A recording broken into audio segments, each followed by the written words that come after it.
മുൻ മുഖ്യമന്ത്രി വി.എസ്. അച്യുതാനന്ദൻ്റെ ആരോഗ്യനില ഗുരുതരമായി തുടരുകയാണ്.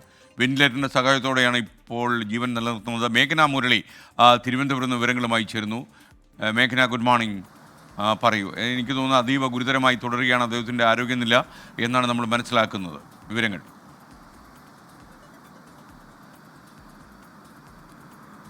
SKN കഴിഞ്ഞ 23-നാണ് മുൻ മുഖ്യമന്ത്രി വി.എസ്. അച്യുതാനന്ദനെ പട്ടത്തെ SUT ആശുപത്രിയിൽ പ്രവേശിപ്പിക്കുന്നത്. ഇപ്പോഴും ആരോഗ്യനില ഗുരുതരമായി തുടരുന്നു. ഇന്നേക്ക് 12-ാം ദിവസമാണ് ആശുപത്രിയിൽ തുടരുന്നത്. ഇപ്പോഴും ആരോഗ്യനില ഗുരുതരമായി തുടരുന്നു എന്നുള്ളതാണ് ആശുപത്രിയിൽ നിന്നും വി.എസ്. അച്യുതാനന്ദനുമായി ബന്ധപ്പെട്ട വൃത്തങ്ങളും നമ്മളോട് അറിയിക്കുന്നത്.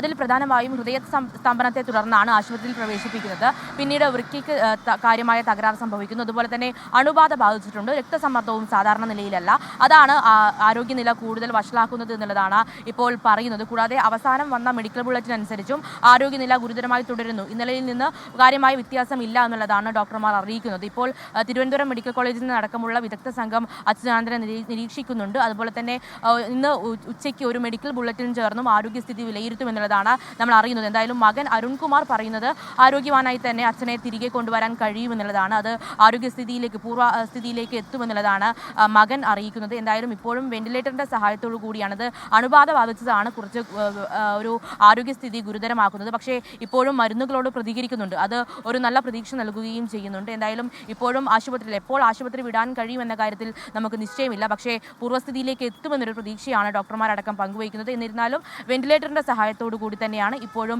ജീവൻ നിലനിർത്തുന്നത്. SK. ഓക്കെ.